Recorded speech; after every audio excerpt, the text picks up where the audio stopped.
Bienvenue sur Africa 24 pour cette nouvelle édition de l'Africa Tonight. Voici les titres de l'actualité.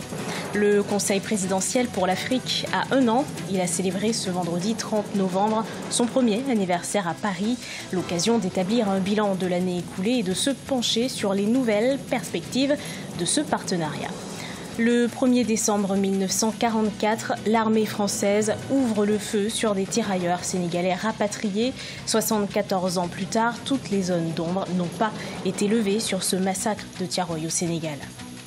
Et puis, pas de Coupe d'Afrique des Nations pour le Cameroun. Le pays est officiellement sorti de la course 7 mois avant le début de la compétition, pénalisé par des retards dans l'avancée des travaux de préparation. Le gouvernement exprime son étonnement. Le Conseil présidentiel pour l'Afrique a célébré ses 1 an ce vendredi 30 novembre 2018. Les perspectives de ce partenariat entre la France et l'Afrique a fait l'objet d'une table ronde. L'objectif, réfléchir à la nouvelle relation que le président français Emmanuel Macron compte développer avec les pays africains. Clément Guedes et Maria Madramé. Ce vendredi 30 novembre, le Conseil présidentiel pour l'Afrique a célébré l'an 1 de sa mise en place à Paris, dans la capitale française. À l'initiative du président français Emmanuel Macron, cet organe est censé incarner le renouveau de la relation entre la France et le continent africain. Et ce renouveau, il s'incarne, nous en avons vu quelques extraits tout à l'heure, dans le discours fondateur de Ouaga, qui constitue le cadre non seulement des missions et actions du CPA, mais au-delà du Conseil présidentiel pour l'Afrique, la feuille de route de nombre d'institutions qui concourent à la politique extérieure de la France en Afrique. Ce renouveau n'est pas un mot vide. Pas plus que le CPA, je peux le lire de temps en temps, n'est une coquille vide. À cette date, il y a 1 an, le président Emmanuel Macron prononçait son premier discours sur la politique africaine à Ouagadougou, au Burkina Faso.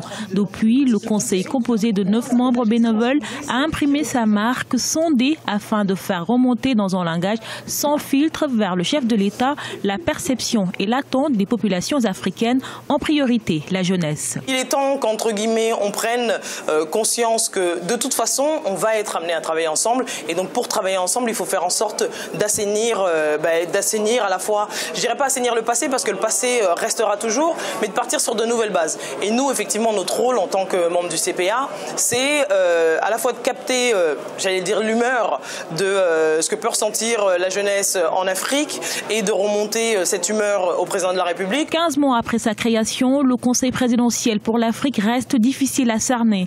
Afin de rendre son action plus lisible, le CPA a été doté d'un budget de 100 000 €, d'un secrétaire général et un communicant.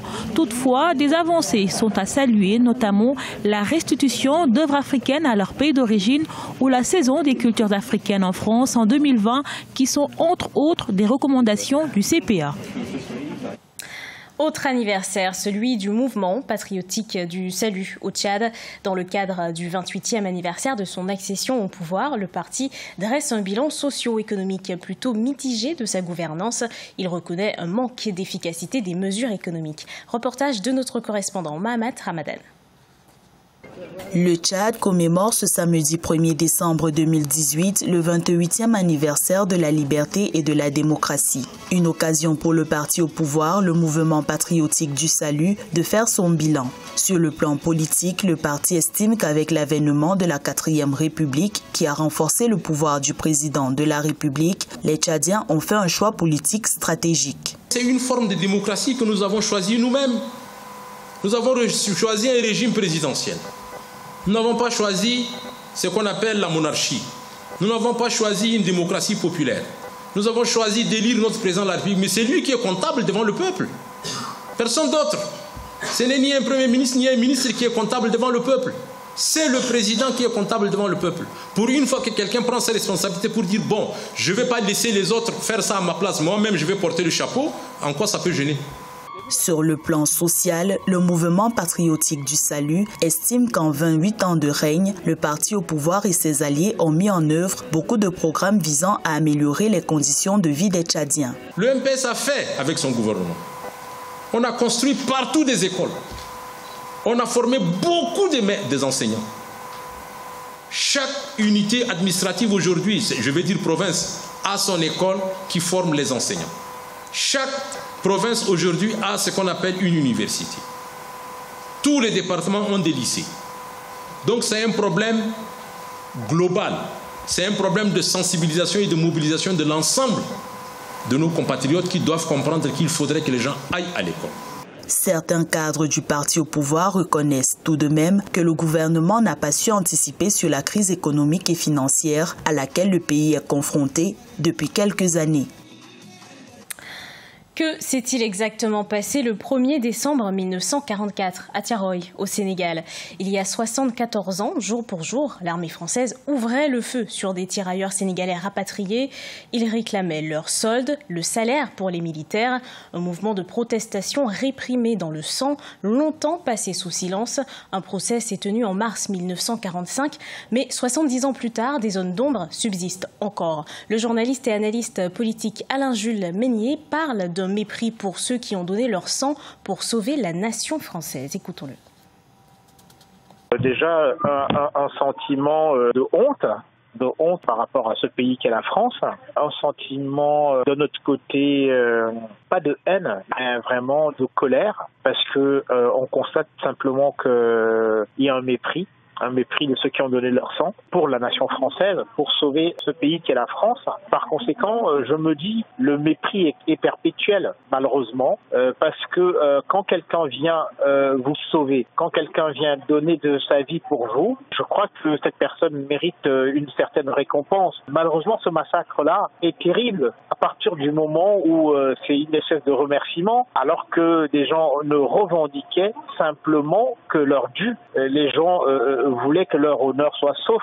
Malheureusement, le camp d'en face, qui pourtant avait fait appel à ces gens-là, les a méprisés déjà au départ et ensuite les a massacrés. Donc je crois que c'est triste qu'aujourd'hui, il n'y ait même pas de réparation par rapport à cet acte ignoble, par rapport à ce massacre sans nom et qui malheureusement ne fait même pas partie des cours d'histoire en France. C'est vraiment triste qu'on soit encore là après des décennies. Au Togo, nouvel échec de l'adoption du projet de loi sur la révision constitutionnelle à l'Assemblée nationale. En plénière, ce 30 novembre, la séance a été ajournée. La cause, un manque de députés. Seuls 57 des 91 députés étaient présents. Les précisions d'Aimé Fakofi. Le projet de révision constitutionnelle adopté en commission des lois a été soumis à l'Assemblée nationale ce 30 novembre. Soumis à l'examen des députés, ce projet porte sur les articles 59, 60, 100, 101 et 155. Mais à l'ouverture de la séance, les sièges de l'opposition parlementaire étant vides, la séance a été ajournée. Il n'y a pas un texte de la CEDEAO, un texte de l'expert, il y a un texte qui a été fusionné, d'autres qui sont fusionnés. Et le produit final, c'est ça qui devait être adopté. On ne pouvait pas aller jusqu'au fond de ce texte, procéder à son adoption dans les conditions actuelles. Dans sa proposition de révision constitutionnelle, la communauté économique des États d'Afrique de l'Ouest a pris en compte 3 articles.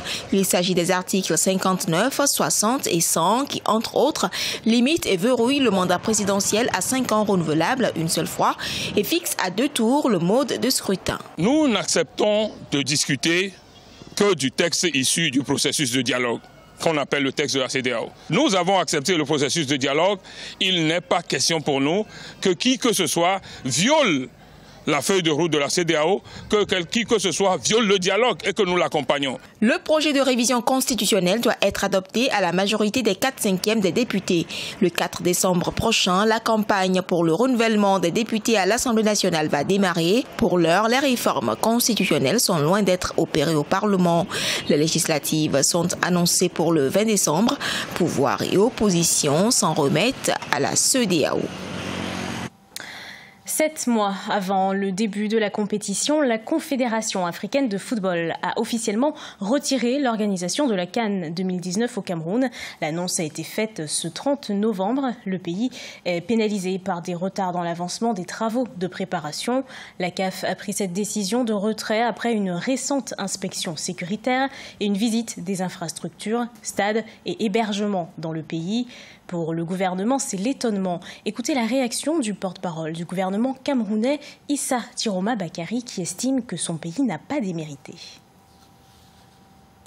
Cette décision étonnante à plus d'un titre ne rend assurément justice ni aux investissements colossaux consentis par notre pays et qui se traduisent aujourd'hui par de belles infrastructures modernes visibles de tous, ni à l'engagement déterminé du chef de l'État et du peuple camerounais à déployer les efforts nécessaires pour abriter en 2019 une fête éclatante du football africain. Force est de constater que notre pays a fait l'objet dès le départ, dans le cadre de ce dossier, d'un traitement qui ne peut que susciter des interrogations. Face à cette injustice flagrante, le gouvernement de la République demande au peuple camerounais de garder toute sa sérénité et de ne pas céder à la tentation des polémiques stériles. Le Cameroun n'a pas démérité. Il le prouvera à la face du monde en poursuivant avec la même détermination la construction de ces belles infrastructures qui appartiennent au peuple camerounais et en les achevant à bonne date, ainsi que s'est engagé le chef de l'État.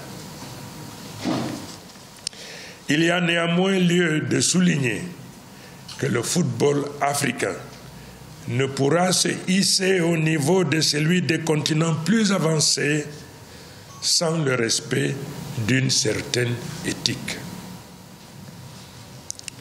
Notre pays, qui a écrit certaines des pages les plus belles du football africain, continuera à œuvrer sans relâche de concert avec les autres pays africains et les instances internationales du football au développement du football de notre cher continent.